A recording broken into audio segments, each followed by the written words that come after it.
Right, let's see what these can do.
Right, so I'll stop it there, because that one you need to log in with.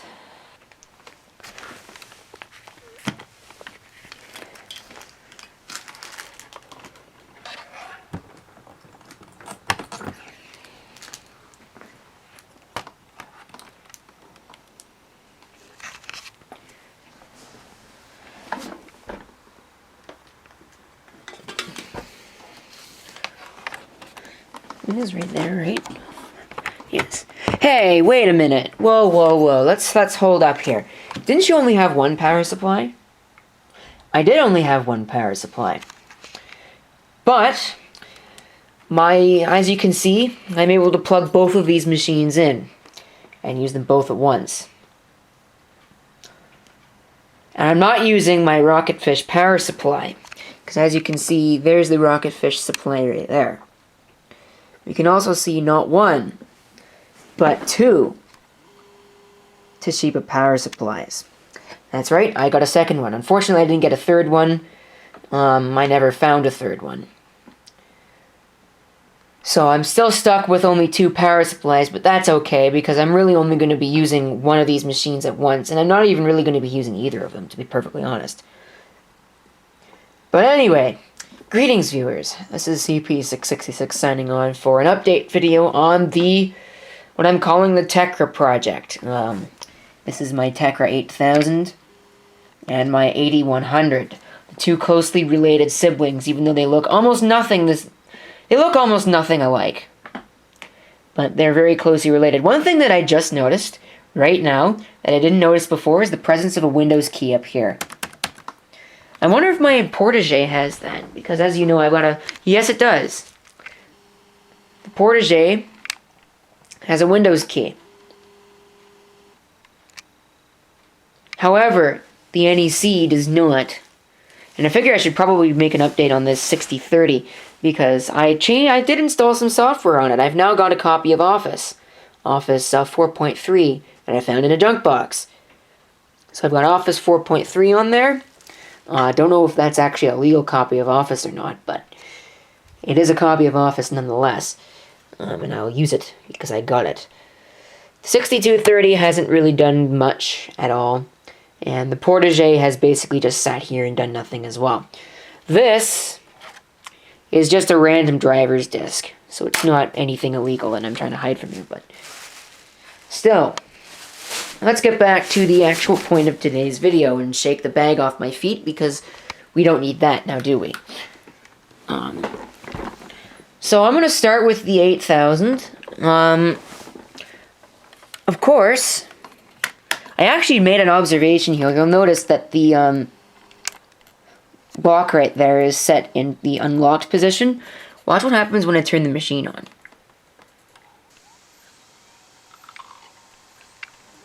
You'll see it says, selectable bay lock key is unlocked. Please power off the machine and lock the selectable bay lock key. Then power on. The selectable bay lock key that they're talking about is that thing right there. So it's smart enough to determine whether or not this is actually locked. And if it's not locked, it won't allow you to boot the system. Which is pretty ingenious if you ask me, because you can't This is not a hot swappable bay. So if you were to be able to unplug this while the machine's powered on, you could probably damage the IDE bus on this thing. So very smart design. Very smart design, actually. I didn't even think that this was actually monitorable by a computer or by even a switch, but obviously it is. It is connected to the system board, so the system can monitor it. Let's power it on. That fan that you hear is the dowel over there, because it is being used for that purpose. Another observation that I made, turn off the speakers here, is that the fan, when you're charging the battery, is full on. As in, it does not shut off ever. It just, always runs. Which I thought was interesting. I actually thought there was a motherboard problem because it was always running. But the reason why is because it was never fully charging the battery. But now that the battery is fully charged, obviously the fan is not running. Let's turn the volume back on. Let's not turn it up too high. In fact, let's actually put it on full volume. See what that sounds like. You can hear it hissing. You can also see just how dirty this machine is. This palm rest needs to be cleaned. As does the keyboard. But you know, whatever. Slightly pink display, but that's okay. You can hardly read it. It's not a passive matrix display, but for some reason this camera doesn't look at it very well. Now we can hear the speakers have just got louder. Probably going to serenade me right out of the room. I'm going to have to put the camera down in order to do Control-Alt-Delete, because you require two hands to do Control-Alt-Delete on these Toshiba machines, as well as the NECs. I think both NECs require, well, actually, I think most machines would require two-handed Control-Alt-Delete, so. Anyway. Actually, no, they wouldn't. A lot of newer ones don't, but this one does. Alright, let's log in and prepare to be blasted.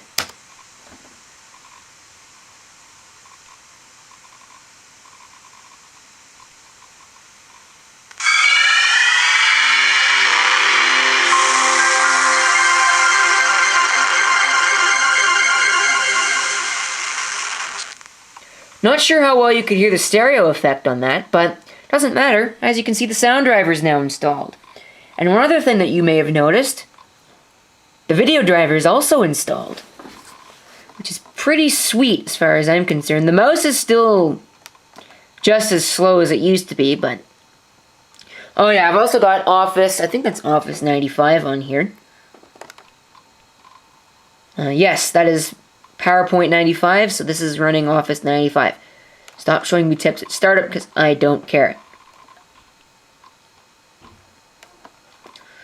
I did change my theme around. Actually, I didn't. This is not the administrator account. This is my own account that put one with my name on it into it. It's even got the Plus theme installed. We've got the Neo Magic Magic Media driver. I actually had to use the generic driver for this and not the one on Toshiba's website. Even though the Toshiba driver for the Yamaha OPL3 SAX did work after I tried it for the second time. But it didn't work on the administrator account, which I thought was interesting. Of course, now it is working on here, but I don't really have anything installed. This thing mainly just sits around in that bag as a sort of museum piece kind of thing. There we can see the OPL3 SAX configuration for the Yamaha chip. Sounds, of course, do work.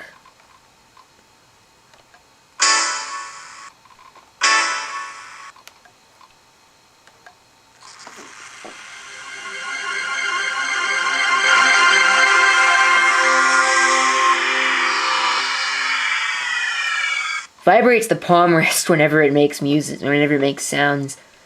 So that's kind of interesting. Let's see here. 3D Maze screensaver is what this should be set to. Of course, even with a display driver, it still runs like crap, as you can probably see. Compare that to the Dell over there with its ATI M1 chip. This only has, I think this is a Neo Magic NM220. Or a Magic Media 256 AV if you prefer to call it that. No, it hit the rock! Oh man, I used to love this screensaver. Of course, it isn't in newer versions of Windows.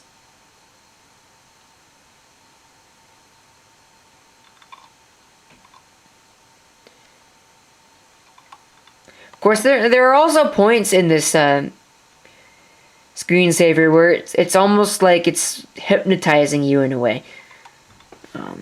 Can kind of be nauseating if you get motion sickness real easily.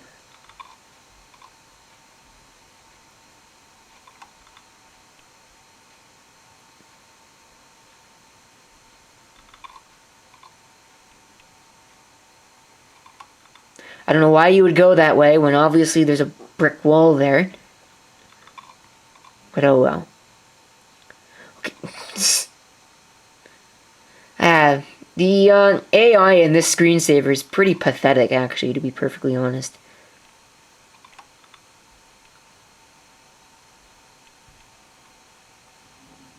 But anyway, I think you get the idea.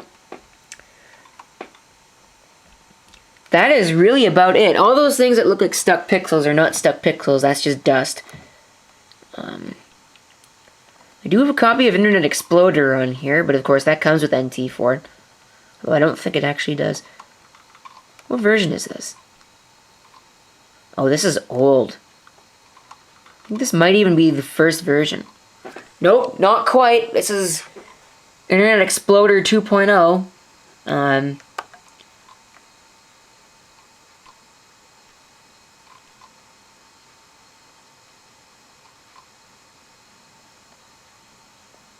wonder if we could get this thing online. I want to try that. Oh my gosh. We are online in 2014 with freaking Internet Explorer 2.0. I'm amazed that it even worked this much, to be perfectly honest with you. Let's try searching for something. I don't know. YouTube. There's absolutely no way this is going to do YouTube, but you never know. I want to see what a search looks like. So you can see, obviously, this version of Internet Explorer cannot support this, but try finding a browser of this old that will support something like this. See what my website does.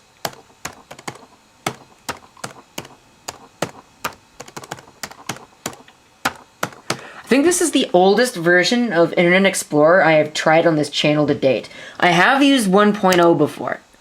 It's not much different from this. But of course, obviously I haven't used it. As you can see, this site is not currently available, so it will not be able to open up this page. My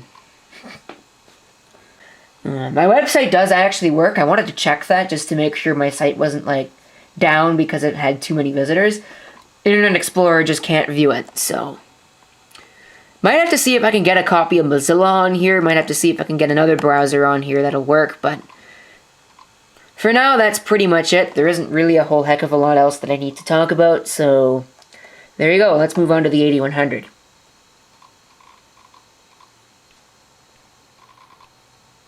Didn't play my shutdown sound. Oh well.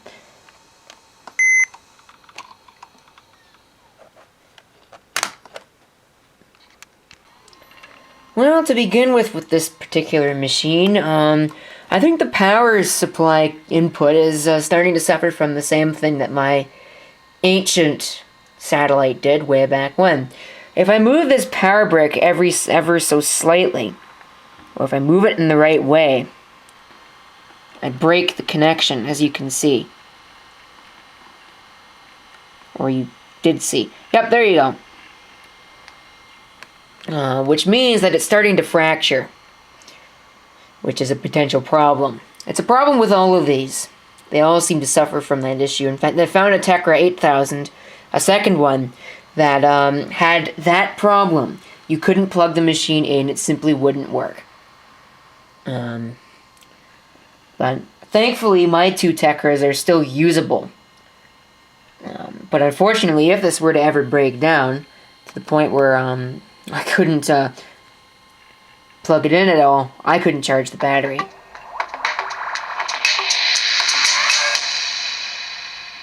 So you can obviously hear the sounds have been changed, but the background is still very much intact. The other thing that's changed here is you can see I don't have my Zircon card plugged in here. I've got a 3Com card. I actually was able to get mine to work. If you remember in that box of junk, I got another one. Another one of these. Let's take this card out of here.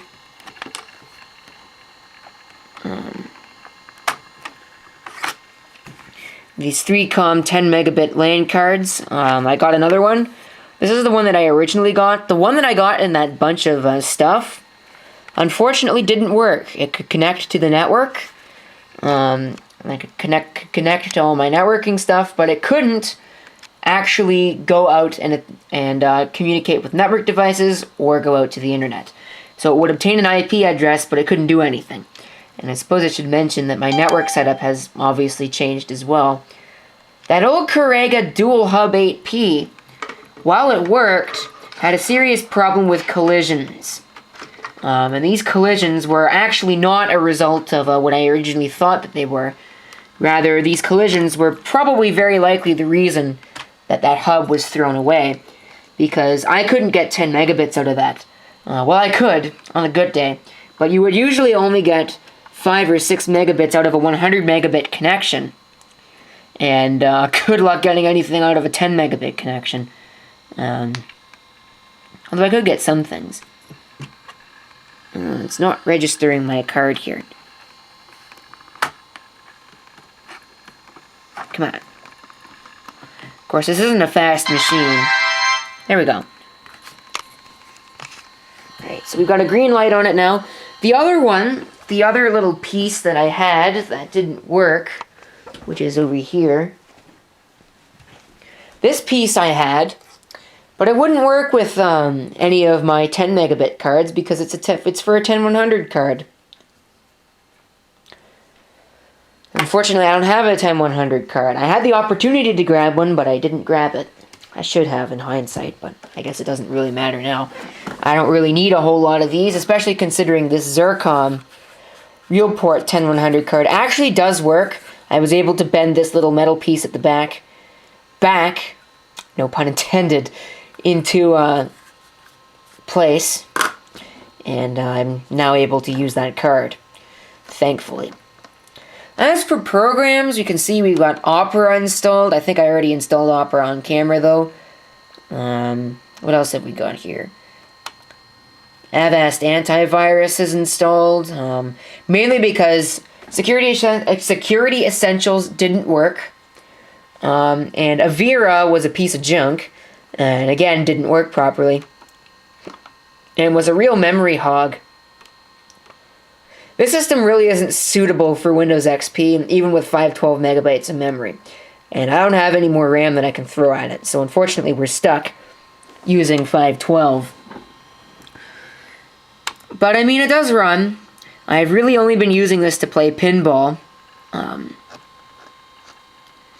And, of course, use a couple of applications. I've got Office on here, and I've got my ModPlug tracker on here, and I've also got, I think I have code blocks. Yes. You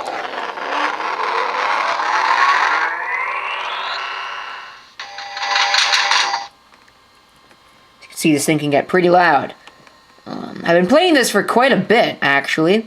I'm considering taking this program, this 3D pinball for Windows, and moving it onto my Windows 7 machine, but that would negate any use for this particular machine. As you can see, we're getting some pretty good scores, but whatever. Anyway, so Code Blocks is on here, relatively new version. In fact, it's the recent version. ModPlug Tracker's on here, and Office 2000 is also on here. So everything should be ready to go, and we should be able to do all of that. Windows Update still does not work, but that's to be expected. It is Windows Update. I didn't end up using this machine, as you can probably tell, as my little music station computer. I ended up putting the Dell CPX there. That pretty much negates any real purpose other than playing 3D pinball on this thing that I would have. So it mainly just sits in that bag. Like the Tecra 8000, it sits in the other bag, mainly feeling sorry for itself that it's not powerful enough to run anything. It is a Pentium 3. Eventually these will be worth something, which is why I'm hanging on to it. But anyway, that's pretty much an update, or a complete update on the Tecra project. Come on.